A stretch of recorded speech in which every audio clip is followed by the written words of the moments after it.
Hello brother, balik lagi ya bersama gua Anomali yang akan bawakan konten mengenai anime yang pernah hype pada masanya, yang bernama Kimetsu no Yaiba. Ya, tahun 2019 pertengahan sampai akhir merupakan momen-momen anime ini mendapatkan hype-nya di seluruh dunia. Dan bahkan para elitis dan newcomer penikmat anime di Indonesia sampai ribut di media sosial masalah nih anime ya, karena satu atau dua lain hal. Emang selalu kocak kalau gue nyimak beberapa hal tentang keributan yang masalah awalnya sepele jadi besar karena beda pandangan. Oke, kita udahin aja basa-basinya, langsung kita cus brother, and let's begin.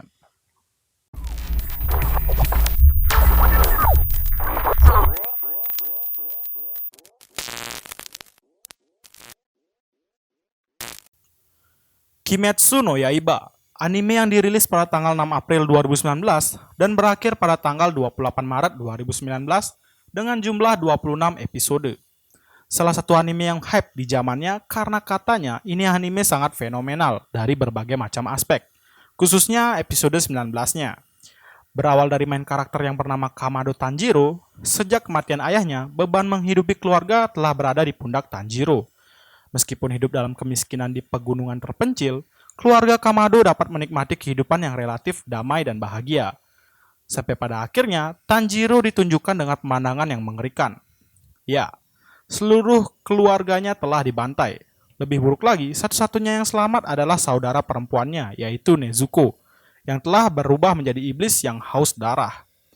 Dikonsumsi oleh amarah dan kebencian, Tanjiro bersumpah untuk membalaskan dendam keluarganya dan berjanji akan melakukan apapun untuk membunuh iblis dan melindungi sisa-sisa kemanusiaan saudara perempuan tercintanya yang telah menjadi iblis, yaitu Nezuko. 禰豆子は人を食ったりしない。よくもまあ今しがた己が食われそうになっておいて。 Berbicara masalah iblis, kita mengetahui bahwa iblis-iblis di anime ini rata-rata mempunyai penampilan yang aneh, kekuatan yang cukup mengerikan, haus darah, dan lain-lain. Tapi, ada satu hal yang membuat gue tertarik dengan para iblis ini. Selama gue nonton ini anime, gue sadar bahwa rata-rata semua iblis yang ditampilkan di anime ini mempunyai masa lalu yang sedih, yang kadang membuat gue malah terharu dan gak tega melihat mereka terbunuh. Jika gue lihat lebih jauh lagi, karakter dan keahlian para iblis ini berasal dari keinginan mereka yang tidak pernah tercapai selama menjadi manusia. Contohnya, ada yang hanya ingin bermain bola pantul, ada yang hanya ingin karyanya dihargai, dan bahkan juga ada yang hanya ingin mempunyai ikatan keluarga yang sempurna. 全部僕が悪かったよ。ごめんなさい。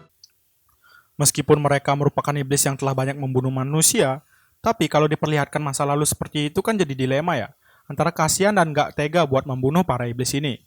Hal yang sama juga dirasakan oleh Tanjiro selaku karakter utama, di mana ia mempunyai empati terhadap beberapa iblis yang telah ia bunuh. Berbeda dengan pemburu iblis lainnya, rasa empati yang ditunjukkan oleh Tanjiro membuat gue berpikir bahwa rasa dan tindakan yang dilakukan oleh Tanjiro merupakan hal yang wajar bagi gue. Bahkan, Tanjiro sempat berseteru dengan salah satu pilar yang bernama Tomioka Gyu, karena telah menginjak-injak jasad salah satu iblis. Bagi Tanjiro, iblis bukanlah makhluk yang mengerikan karena mereka dulunya juga manusia, dan menganggap bahwa iblis merupakan makhluk yang putus asa dan penuh akan kesedihan. Well play Tanjiro, well play. Gua sangat setuju. 醜い化け物なんかじゃない。鬼は虚しい生き物だ。悲しい生き物だ。 Ngomongin masalah pilar dan iblis, sebelumnya mangaka dari anime ini pernah bilang kalau pembuatan Kimetsu no Yaiba sebenarnya terinspirasi dari berbagai macam karya-karya yang telah ada sebelumnya. Seperti salah satu contohnya yaitu Bleach. Ya, sistem Kapten Divisi atau yang biasa disebut dengan Gote Jusantai yang merupakan 13 divisi dari Imperial Guard di karya Bleach menjadi inspirasi sang kreator Kimetsu no Yaiba dalam menerapkan sistem pilar atau Hashira dari pemburu iblis, Lower Moon dan Upper Moon dari para iblis itu sendiri. Di dalam animenya, bisa kita lihat bahwa betapa terhormatnya para Hashira atau pilar-pilar yang ditunjukkan di dalam animenya. Bahkan, dari para pilar ini sudah mewakili beberapa elemen yang dibutuhkan, mulai dari pernafasan air, api, batu, angin, suara, kabut, dan bahkan sampai yang absurd, yaitu pernafasan cinta. Ya, kalian nggak salah dengar, cinta. Terlebih, gue berpikir bahwa di sini ada muridnya Orochimaru yang mempunyai pernafasan ular. absurd, tapi unik gitu ya. Oh ya, ada juga penanda bahwa pemburu iblis tersebut merupakan seorang Hashira atau pilar, yang bisa kita lihat dari jubah putihnya. Kecuali Tomioka Gyu, yang emang dari awal kelihatannya beda gitu ya.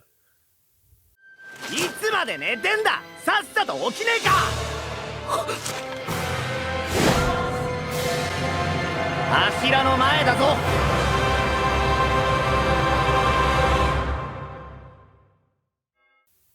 Kita lanjut ngomongin sistem Lower Moon dan Upper Moon pada para iblis.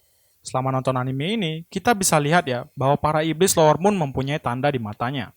Dan bisa kita lihat betapa powerfulnya para iblis Lower Moon ini. Tapi di hadapan Muzan selaku former dari para iblis-iblis ini, menganggap bahwa Lower Moon sangat lemah dan bahkan sudah beberapa kali berganti keanggotaan karena beberapa iblis Lower Moon banyak yang mati. Berbeda dengan Upper Moon yang anggotanya tidak pernah berganti sama sekali. Di anime ini, kita bisa melihat para iblis Lower Moon yang sedang dibantai oleh Muzan karena tidak memenuhi harapannya. Meskipun begitu, ada satu iblis Lower Moon yang menarik perhatian Muzan karena kegilaannya terhadap suara-suara jeritan orang-orang yang putus asa dan menderita. Sekaligus ia sangat menghormati Muzan. Pada akhirnya, iblis ini diberikan kekuatan oleh Muzan dan actionnya akan kita saksikan di movie-nya yaitu Mugen Reishahen. Sekaligus menjadi perdana keluarnya iblis Upper Moon. Ya, perdana. Karena di anime seriesnya cuma kelihatan bayangannya doang ini Upper Moon. Emang kampret. 耳に花札のような飾りをつけた鬼狩りを殺せばもっと血を分けてやる。 Secara keseluruhan, anime ini mampu membawakan alur cerita yang bagus. Di awal aja, konflik yang dibawakan udah menarik ya, di mana Tanjiro harus melihat sebuah tragedi di mana keluarganya dibantai, dan harus melindungi Nezuko yang udah berubah menjadi iblis. Dari konflik itu aja udah membuat kita penasaran bagaimana kelanjutannya. Dan alhasil, ya tidak mengecewakan.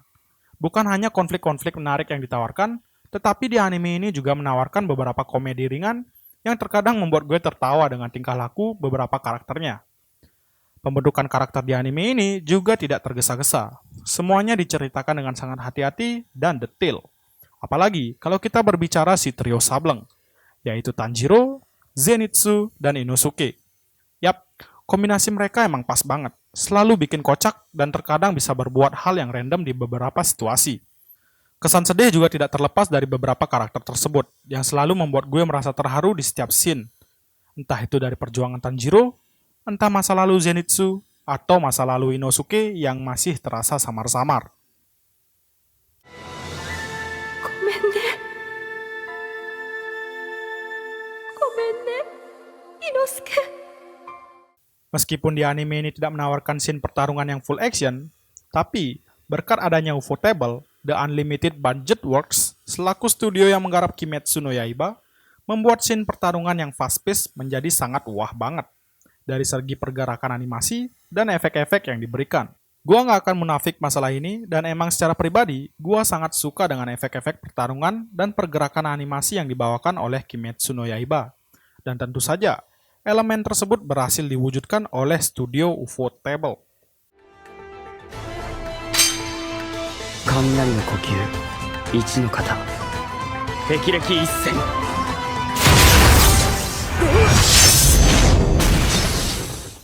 Tidak hanya itu, bahkan seorang penyanyi terkenal yang bernama Lisa juga ikut memeriahkan anime ini.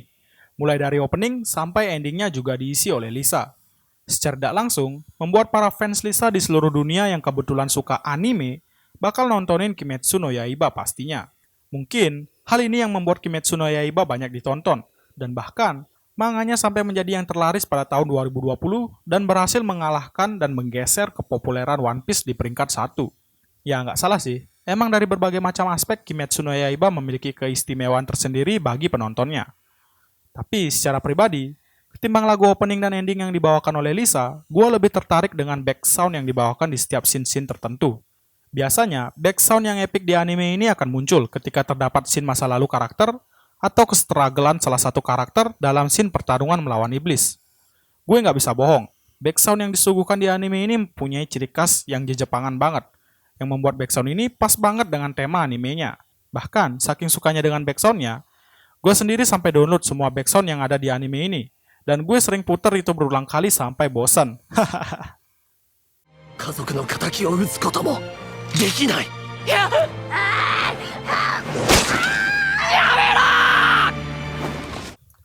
Jadi kesimpulannya, apakah anime ini worth it untuk ditonton?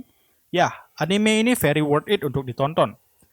Lalu, apakah anime ini adalah anime terbaik sepanjang masa? Menurut gue, enggak sama sekali. Karena bagi gue, yang udah nonton banyak banget anime dari tahun 2009 sampai sekarang, nggak bisa nganggap anime Kimetsu no Yaiba adalah yang terbaik sepanjang masa. Karena beberapa anime yang udah gue tonton, masih mempunyai sesuatu yang nggak dimiliki anime ini. Dan bahkan, beberapa aspeknya juga beda gitu kan. Terlebih, setiap orang kan emang punya ketertarikannya sendiri dalam memilih anime. Entah mereka memilih dari segi action kah, komedi kah, atau romance kah, dan lain-lain. Sehingga sangat sulit untuk bilang bahwa Kimetsu no Yaiba adalah anime terbaik sepanjang masa. Tetapi, apabila statementnya diganti menjadi, apakah Kimetsu no Yaiba adalah anime terbaik di musimnya? Ya, gue sangat setuju dengan statement tersebut. Overall, gue sangat suka dengan anime ini, dan sangat worth it untuk kalian tonton. Terlebih lagi movie-nya kan udah keluar ya, yang Mugen Reishahen. Wah, sumpah, itu buat nangis satu bioskop sih, dan kalian harus nonton movie tersebut setelah kalian selesai dengan seriesnya. Gue jamin kalian gak akan kecewa dengan anime yang satu ini, karena anime ini adalah salah satu masterpiece yang pernah gue tonton. Well, sekian dulu untuk konten Kimetsu no Yaiba yang gue bawakan hari ini. Buat kalian yang mempunyai pandangan lain mengenai anime Kimetsu no Yaiba, bisa banget untuk nulis pendapat kalian di kolom komentar, agar kita bisa tahu apa yang kalian pikirkan mengenai anime ini tentunya. Jangan lupa subscribe agar kalian bisa mendapatkan konten-konten lainnya seputaran anime yang akan gue bawakan di hari-hari selanjutnya. Gua Anomali pamit undur diri, stay safe brother. Ciao! Stay with me, little bitch, yeah, you know that I'm your man. You be capping like a snitch, I know lies won't stand. 2 hoes and toes, no guap, cotton bands, no whips, no chips, no kicks, Jackie Chan. And she bad bitch, throw it back. I just hit another lick and she be cutting all my rocks. And I've been feeling hella rich, no grind, hot stack, about to make another hit.